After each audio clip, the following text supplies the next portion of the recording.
À la une de ce journal, la délégation gouvernementale est arrivée au Mai-Ndombe où plus de 20 personnes ont perdu la vie depuis le début des conflits interethniques entre les Yaka et les Teke. La délégation devra jouer aussi à la médiation et répondre à la question humanitaire qui se pose dans les déplacements des populations.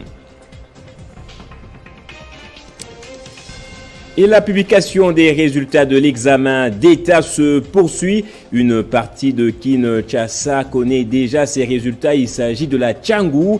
La publication de ce jour concerne aussi le Kwilu 1, Kwilu 2, Mongala 1 et Équateur 2.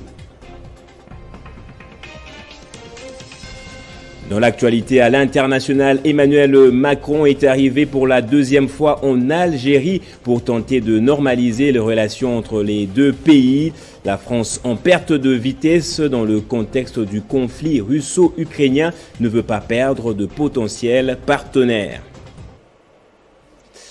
Madame, Messieurs, merci de nous rejoindre sur Télé 50. On se rend tout d'abord à Kwamout, dans le Mai-Ndombe.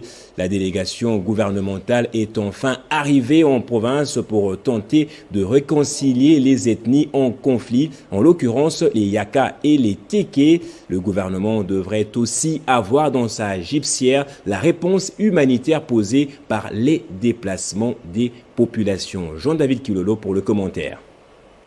Après une accalmie observée à Kwamout, dans le Mai-Ndombe, une délégation gouvernementale est attendue, conduite par le vice-premier ministre, ministre des Affaires coutumières, intérieures et décentralisation, Daniel Asselo, et certains députés pour trouver la solution à ces fléaux qui traumatisent toute la population. Et sur place, la gouverneure Rita Bola est arrivée, accueillie par une forte population. Elle a profité de l'occasion pour assurer toute la population de sa ferme volonté de faire revenir la paix dans cette partie de la province, avec l'implication du chef de l'État, Félix-Antoine Tshisekedi Tshilombo. Nanyati mabele ya Kwamutu lelo, po bana ya Kwamutu, ba papa ya Kwamutu, ba mama ya Kwamutu, bilenge ya Kwamutu, moko na moko tokovanda wa malembe association na association. Na ye po na nini po boye bisanga eloko nini penzo elekaki na mboko ya En outre, Rita Bola a demandé à sa population de garder le calme, car elle va recevoir tout le monde et sera disponible pour écouter tout celui qui a des choses à lui dire, afin que la paix reste le seul maître mot pour tous les enfants de la contrée, et cela de manière rapide. Voilà, c'était justement un commentaire sur les préparatifs de l'arrivée de la délégation gouvernementale. Et non loin de Kwamout, à Kikwit, 197 Congolais ont été rapatriés de l'Angola grâce au service du Haut Commissariat des réfugiés pour les Nations Unies. Il s'agit de ceux qui avaient fui la guerre depuis un certain temps, parmi eux des familles entières. On écoute les précisions du maire de la ville de Kikwit, Léonard Moutanga. Ils sont arrivés depuis avant-hier, la nuit. Ils ont été logés dans les hôtels à Kikwit, grand hôtel, l'hôtel de l'honorable Mouzitou, et un autre hôtel à Oasis. Ils ont été logés là. Et hier, on a commencé à les libérer. C'est du Diofa et tout ça. C'est les Goumou sont partis. Je crois que c'est les Kikwit qui vont demain. On leur a donné les kits, on les a présentés à la population. On les a interrogés. Moi, je suis des Goumou, parlait du Pendé, ils parlent. Je suis des Diofa, on a fouillé leurs bagages. Ce sont des réfugiés. Et on leur a donné des kits de réinsertion. Certains sont partis hier, d'autres aujourd'hui. Les lots là, c'était 197. Tous les services, la NER, la DGM, la police, tout, ils les ont identifiés. Là, en présence de tout le monde, c'était dans un terrain de football, tout le monde était là, on les a identifiés, on leur a parlé, chacun, celui qu'on appelle, on dit vous êtes tout, je suis des Goumou, je rentre à Goumou, parlez un peu du Pendé, il parle. On se rend à présent à l'est du pays. Le plan d'action sécuritaire actualisé en territoire de Mahagi a été validé. Il a été initié par le gouverneur militaire. L'opération vise à identifier qui est de quelle communauté dans ce territoire de la province de l'Ituri. Les consultations communautaires ont ciblé les représentants des forces de sécurité, les chefs coutumiers et les leaders communautaires. C'est dans le cadre de la pacification du territoire des Mahagi que le gouverneur militaire de l'Ituri a entamé les différentes consultations communautaires dans toutes les entités de ces territoires. Une sensibilisation qui portait sur la validation du plan d'action sécuritaire actualisé du territoire des Mahagi. Le choix a été porté sur Committed Strengthening Democratic Local Government Worldwide qui coordonne cette activité visant le retour de la paix. Savoir que le plan d'action de sécurité, comme c'est intitulé, tout d'abord, ça fait référence, l'accent est mis sur les comités locaux de sécurité. Ce plan d'action de sécurité doit être mis en œuvre par ces acteurs-là. La sécurité est l'affaire de tous. Nous sommes dans l'approche de l'inclusivité, la gouvernance sécuritaire. Plus de 50 personnes dans les services de sécurité, les chefs coutumiers, les leaders communautaires, des structures des femmes et de la jeunesse ont pris part à cette consultation.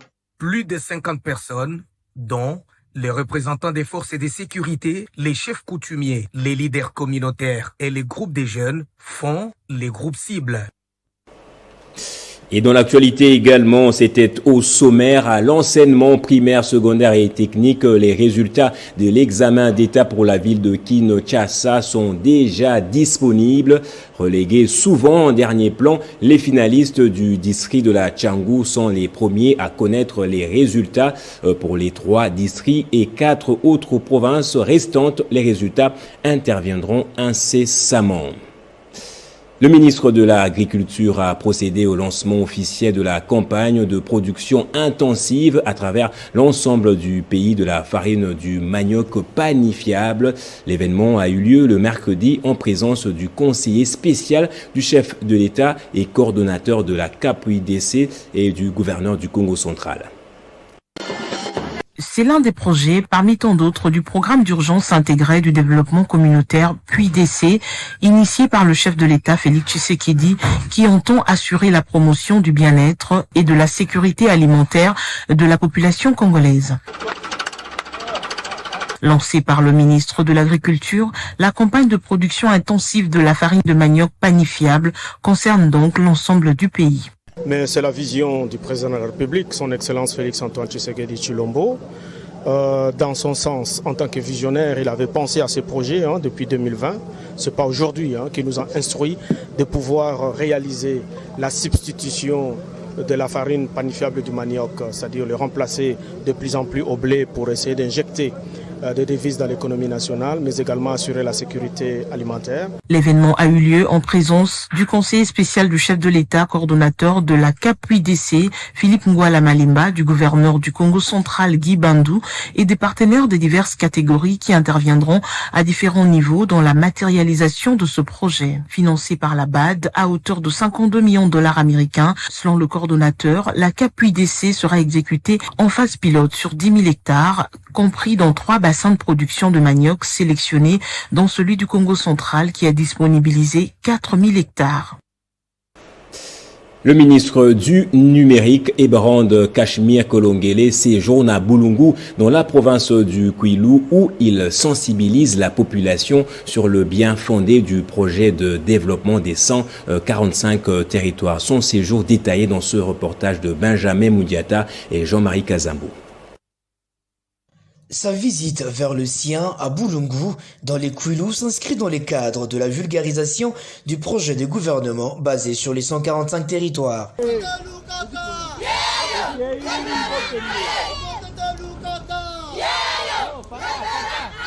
À son arrivée au secteur Nko, les notables l'ont accueilli avec grande joie et ont réitéré leur confiance à Désiré Cachemire Kolongele et au président de la République, Félix-Antoine Tshilombo Tshisekedi. Nous savons très bien que vous êtes le nôtre.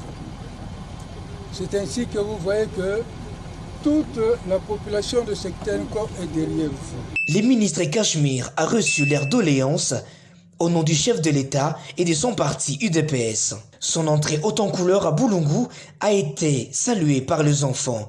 Derrière eux, femmes, hommes, jeunes et vieux, tous derrière celui qu'on appelle Mpangina Beto, notre fils Cachemire Kolongele. À la foulée, les chefs coutumiers ont remis à leur digne fils les symboles de l'autorité. Dans les rues, les drapeaux du parti UDPS flottant en l'air, cris de joie et musique, et au-dessus de leur tête, Cachemire Kolongele. Dans son parler, le ministre a rappelé la vision du chef de l'État, Félix-Antoine Tshilombo Tshisekedi, à ses frères de Boulungu. Et au bureau territorial de Boulungu, il a remis à son passage de matériel numérique et le matériel de transport pour faciliter leur travail. Il a clôturé son séjour avec la visite à la zone de santé de Boulungu où il a remis des matériels médicaux, de médicaments et il a payé la sortie pour de malades qui s'y trouvaient.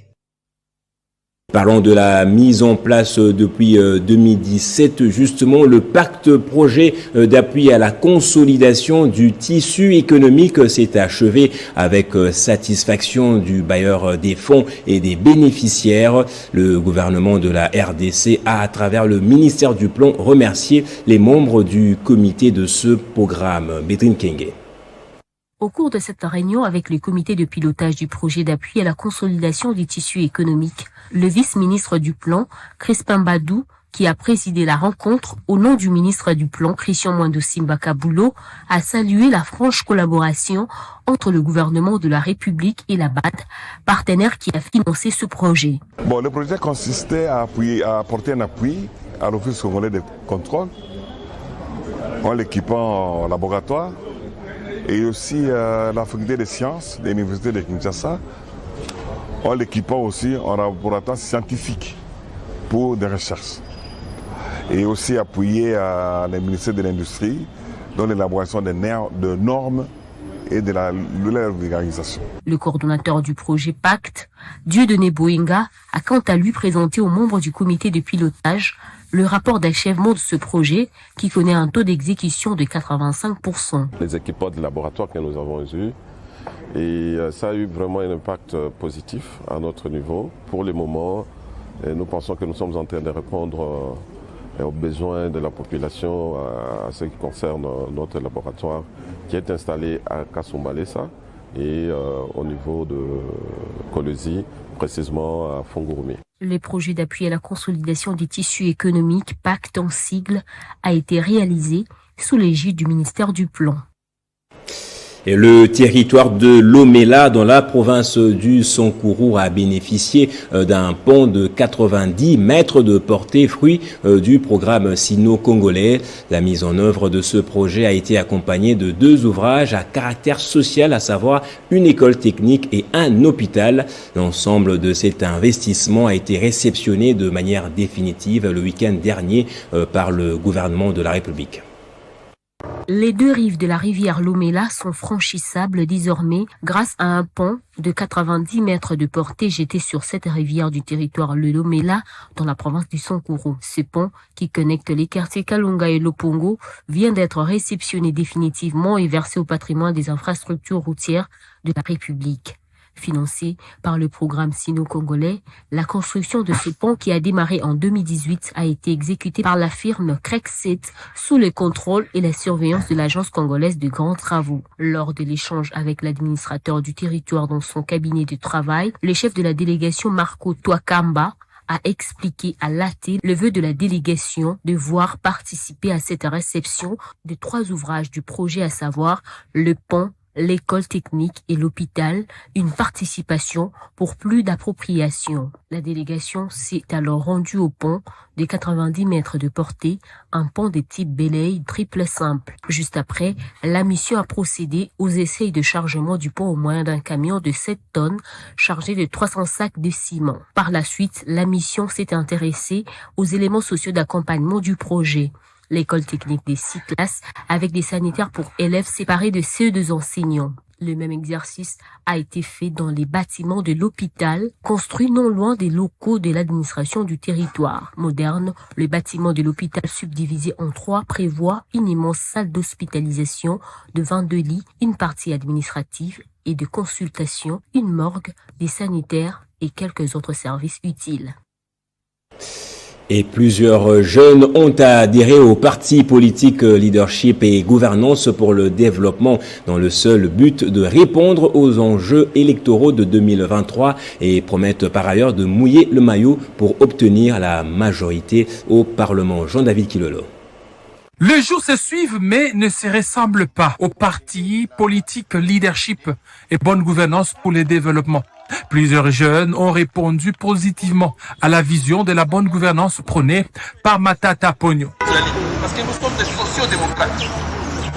Tout ce qui nous concerne est sur ces sites. Ces jeunes croient dur comme fer pour un avenir radieux de la RDC avec un leadership fort, ce qui justifie la raison de leur adhésion. Pour nous, membres de la Voix des Jeunes, nous avons bon choisi adhérer dans LGD. Pourquoi LGD? Nous nous sommes dit qu'avec LGD, nous pouvons faire autrement. Alors c'est comme ça que je suis en train de demander à d'autres jeunes qui sont encore distraits dans nos communes, nos quartiers, de venir massivement adhérer dans LGD. Parce qu'avec LGD, c'est le leadership et gouvernance, le changement. Avec LGD, c'est amener notre pays à être plus fort et plus prospère. Avec cette signature d'adhésion, ces jeunes ont reçu les emblèmes du parti et promettent de gonfler les rangs pour une majorité au Parlement et se préparent pour les élections de 2023 avec comme candidat Matata Pogno. Et dans le cadre de la redynamisation du parti, les membres de l'Union pour la Nation congolaise, UNC, de Vital Kamerhe, interfédération du Lualaba, multiplient leurs actions. La dernière en date est la descente de la présidente fédérale de la Ligue des femmes de l'UNC au quartier Kassoulou. Irène Kayakeza a par l'occasion installé la sous-fédération du dit quartier. Christopher Ochukum. L'Union pour la Nation congolaise de Vital Kamerhe, interfédération du Lualaba, sous le leadership de Christian Massoudi, affûte déjà ses armes pour affronter les prochaines échéances électorales. Ce mercredi, la présidente interfédérale Irène Kayakeza a conduit une forte délégation au quartier Kassoulou, dans la commune de Manika, avec pour ambition primordiale, installer la sous-fédération. Nous venons d'installer le premier groupe à Kassoulou et la semaine prochaine, ça sera le deuxième étape. Donc notre objectif, c'est de faire 150 députés nationaux tout comme provincial. Irène Kayakeza rassure son autorité morale, Vital Kamerhe. Il doit faire confiance aux femmes de la province du Lualaba. Je m'adresse particulièrement à mon président national Vital Kamerhe, le pacificateur, le Mwalimu. Je lui promets que avec les mamans de Lualaba, notre Vital Kamerhe Mwalimu ne sera pas déçu. Nous sommes capables, nous les mamans. Un événement riche en couleurs qui a connu plusieurs étapes, notamment des adhésions massives. Et à Kindu, la SONAS a indemnisé ce jour les sinistrés dans le cadre de son opération Jeudi Sinistre.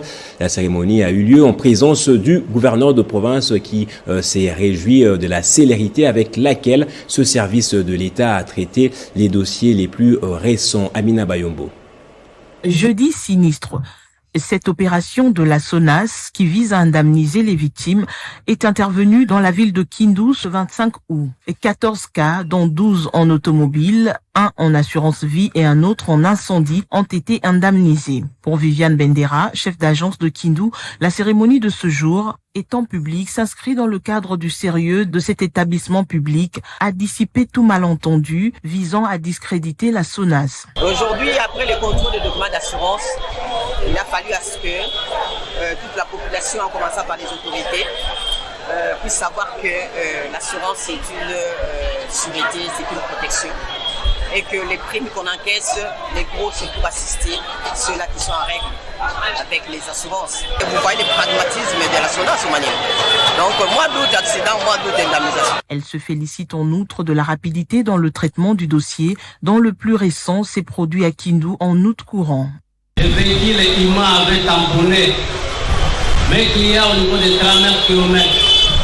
Malheureusement, les véhicules n'étaient pas attirés ici à Kili. Et pour le gouverneur d'intérim Afan Idrissa Mangala, qui a remis personnellement les frais aux bénéficiaires, s'est également félicité du travail de qualité de la SONAS à l'endroit des sinistrés.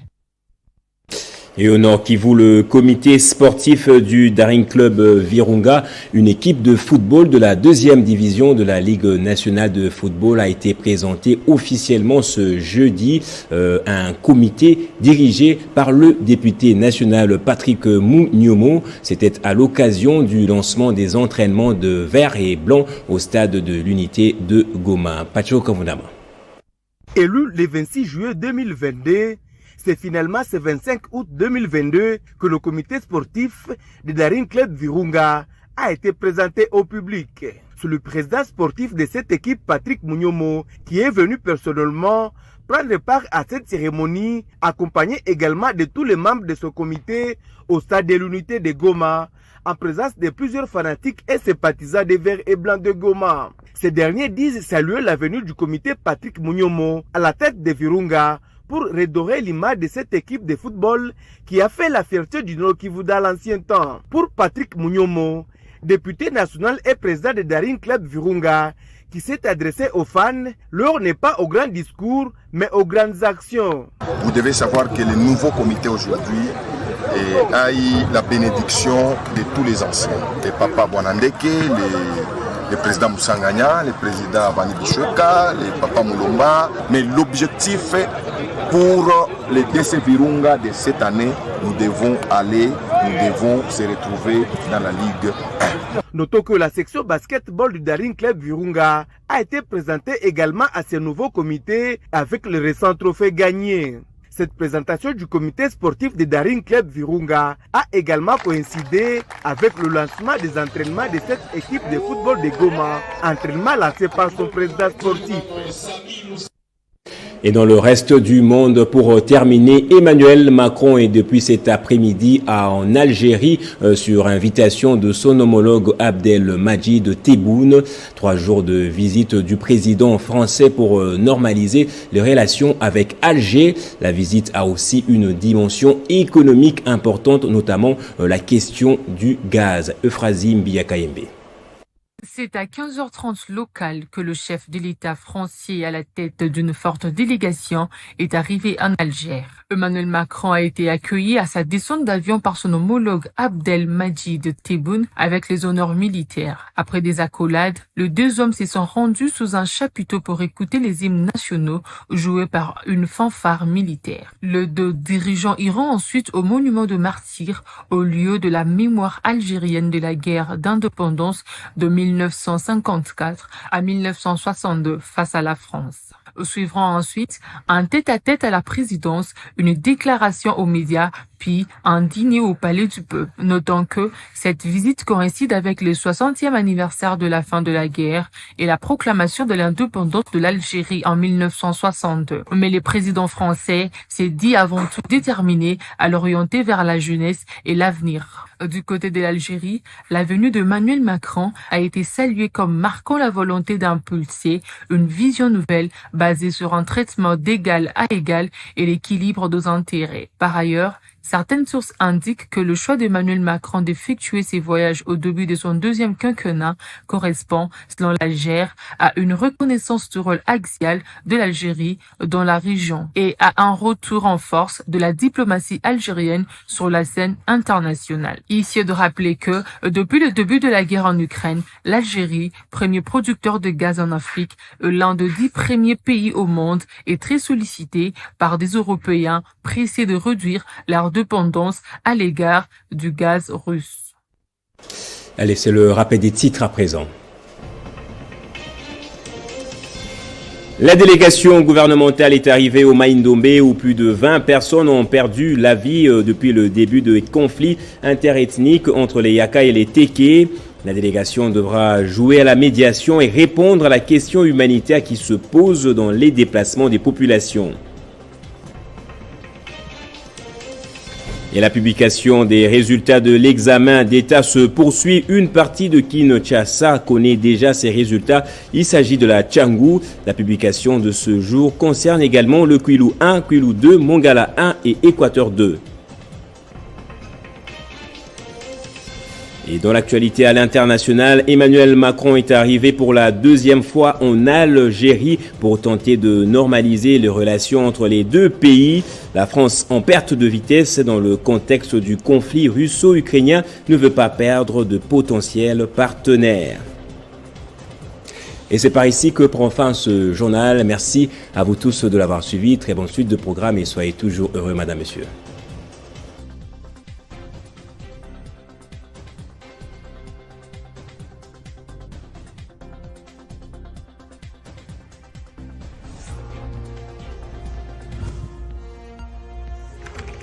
L'actualité reste incontinue.